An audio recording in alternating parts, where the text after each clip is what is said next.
Il y a quelques jours, je vous ai proposé sur Instagram de me partager vos meilleures questions sur Monaco. En tant que monégasque, je me devais d'y répondre, surtout que l'épisode 1 qu'on a publié sur la chaîne a cartonné. Ça fera une vidéo un petit peu plus cool que d'habitude. Bienvenue à Monaco.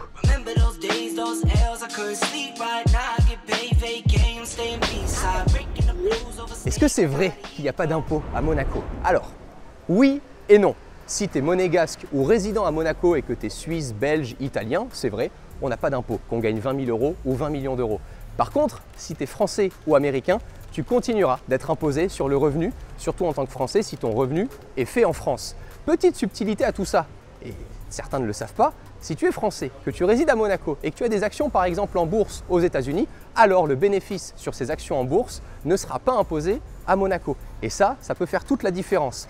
Par contre, faites bien vos calculs parce que résider ici à Monaco sans être monégasque et sans être aidé par le pays, ça coûte une blinde. Quelle est la maison la plus chère à Monaco? Alors, c'est pas une maison, mais ça serait un appartement qui se trouverait juste derrière moi là, dans la Tour Odéon. Un appartement de 3300 mètres carrés sur 5 étages avec une piscine à débordement. Il y aurait même un toboggan, une salle de cinéma, un spa pour 300 millions d'euros, mais c'est peut-être pas le plus cher. J'ai entendu dire, entre monégasques et sans que ça se sache, ça n'a jamais été médiatisé, qu'il y avait un appartement dans le quartier du Carré d'Or de Monaco en plein centre qui s'était vendu pour plus de 300 millions d'euros. Est-ce qu'il y a une fête nationale à Monaco?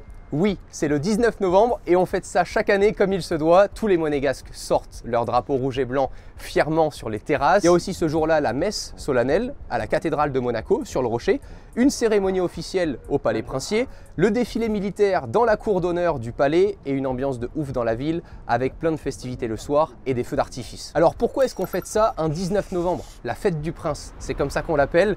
Tout simplement parce que ça date de 1951, c'est le prince Régnier III, le père de son Altesse Sérénissime, le prince Albert II, qui avait choisi cette date en l'honneur de son saint patron, Régnier d'Arezzo. En fait, il partageait simplement le nom parce que c'était le jour de sa fête.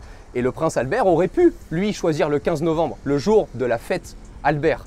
Il a préféré conserver le 19 novembre à la fois en hommage à son père et c'est aussi parce que c'est la date de son intronisation en 1949. Et ensuite, ce sera au tour du prochain prince qui régnera de choisir sa propre date.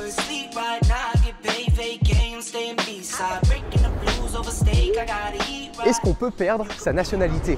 Alors oui, et je parle bien de nationalité monégasque, pas de résidence. Vous me suivez, hein, on est moins de 10 000 monégasques dans le monde et on peut perdre sa nationalité volontairement ou automatiquement. On peut y renoncer déjà sous condition d'avoir acquis une autre nationalité.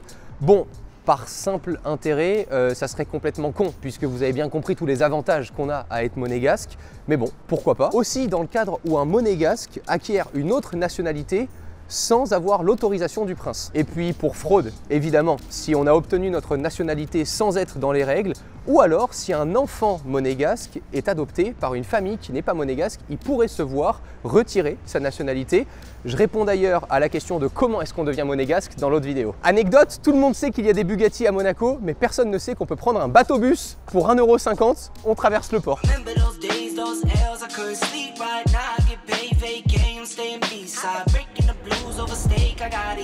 S'il n'y a pas d'impôt, comment est-ce que Monaco fait pour entretenir son pays? Qui est-ce qui paye? C'est vrai que j'avais pas fini de répondre.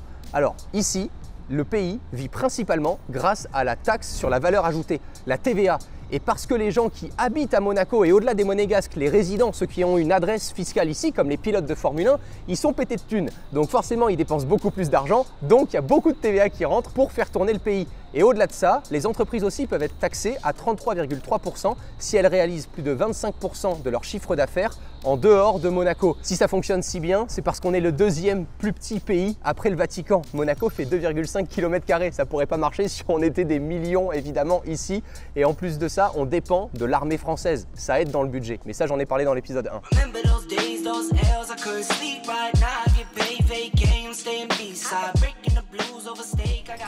Ici, au bar américain, dans l'hôtel de Paris, un lieu chargé d'histoire, un bon expresso pour 15 € cette fois. Et ici, on est au marché de la Condamine, place d'Armes, et on a quand même un très bon café expresso pour 1,50 €. Est-ce qu'il y a des aides sociales ici à Monaco? Alors oui, pour les monégasques, on pourrait bénéficier par exemple d'allocations familiales, de l'aide au logement, d'un revenu minimum garanti, d'une aide médicale gratuite pour les personnes sans couverture suffisante et du chômage partiel ou revenu de remplacement pour les salariés licenciés ou en difficulté. Si vous l'avez loupé, en 2025, ici à Monaco, on a inauguré un tout nouveau quartier construit sur la mer, Mare Terra. Et ça y est, les résidents qui vivent là juste au-dessus de nous, on l'a vu sur le Grand Prix de Monaco. Et les voitures, juste avant qu'elles rentrent dans le tunnel pour se lancer à 290 km/h, on va pouvoir les voir depuis le quartier.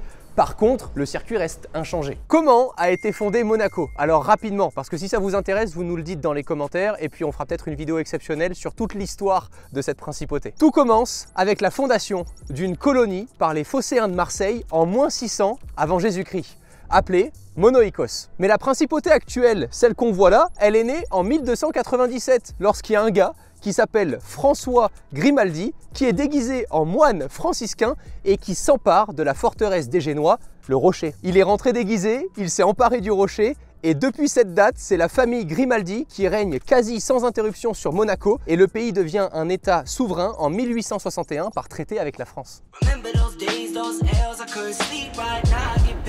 C'est quoi ton souvenir d'enfance le plus fou à Monaco? C'est vrai que je ne vous l'ai jamais partagé, je pense que c'était ici, quand j'avais entre 5 et 12 ans, puisque c'est l'âge qu'il faut avoir pour venir ici fêter le Noël du Prince. Genre chaque année, il y a des enfants qui sont laissés par les parents là devant le château pour faire un goûter de Noël. Il y a des animations à l'intérieur du château, tout est pris en charge par le palais princier pour être sûr que chaque enfant fête Noël. Et on a des bêtes de cadeaux. Au milieu des spectacles et du goûter, on peut saluer la main de son Altesse Sérénissime le Prince Albert II, la princesse, la famille princière aussi. Et on reçoit des cadeaux. Genre une année, j'avais eu un baladeur MP3, une autre année, une voiture radiocommandée. Je trouvais ça génial et ça faisait vraiment partie pour moi d'un souvenir ici en tant que monégasque et c'est une chance incroyable quoi. J'ai pas vu ça dans d'autres pays. Du coup, je me suis posé la question, combien ça coûte à un pays d'organiser ça? Est-ce que d'autres pays pourraient le faire aussi? En 2023, la principauté ici comptait environ 9700 monégasques, donc 900 enfants à peu près maximum entre 5 et 12 ans. Avec un panier moyen de 30 € de cadeaux, ça pourrait faire entre 25 et 30 000 € d'investissement. Si maintenant on imagine ça en France, avec un pays aussi grand que la France, je me suis référé aux chiffres de l'INSEE au 1er janvier 2025, ça pourrait dépasser les 6 100 000 enfants, soit plus de 180 millions d'euros d'investissement. C'est pas possible. Juste, on a de la chance parce qu'on est petit.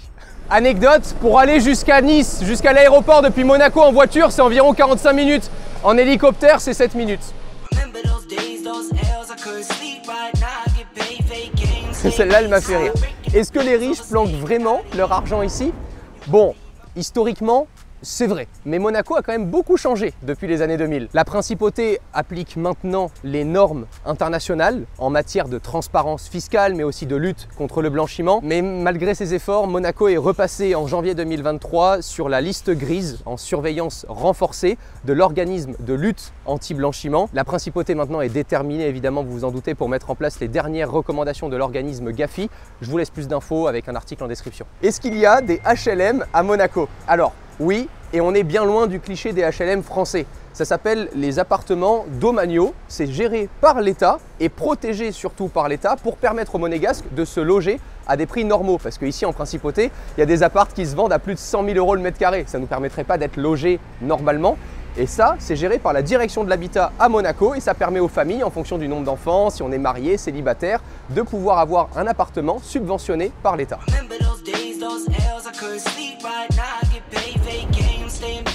Est-ce qu'il y a déjà eu un coup d'État à Monaco? Oui, et c'est un événement historique appelé la Révolution monégasque. Ça s'est passé en 1910. Il y a eu une révolte contre le pouvoir princier. Avant 1910, Monaco était une monarchie absolue dirigée par le prince Albert Ier. Ça veut dire que le prince décidait de tout, sans parlement, sans contre-pouvoir et sans véritable justice indépendante. Mais à cette époque, la principauté traverse une crise profonde et ça a déclenché une révolte populaire inédite. Le chômage explose pour les monégasques alors que les postes publics sont souvent occupés par des étrangers et la famille princière vit très bien pendant que beaucoup de monégasques vivent dans la pauvreté. Il n'y avait aucun droit de vote, aucun pouvoir pour les monégasques. Alors, en mars 1910, des manifestations éclatent devant le palais princier. Les monégasques veulent un parlement élu.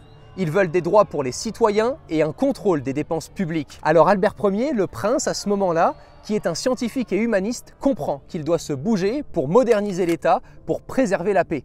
Et le 5 janvier 1911, c'est la naissance de la monarchie constitutionnelle à Monaco. Le prince limite ses pouvoirs, un conseil national est créé avec un parlement élu et il instaure un cadre légal pour la séparation des pouvoirs législatifs, exécutifs et judiciaires. Et voilà, je viens de répondre à plus de 10 questions sur Monaco. Si ça vous a plu autant que moi, pensez à regarder toutes nos autres vidéos dans la description et à vous abonner à la chaîne YouTube. Salut! Those L's, I couldn't sleep right now. I get paid, fake game, staying B-side. Breaking the blues over steak, I gotta eat right. You could be my peace sign.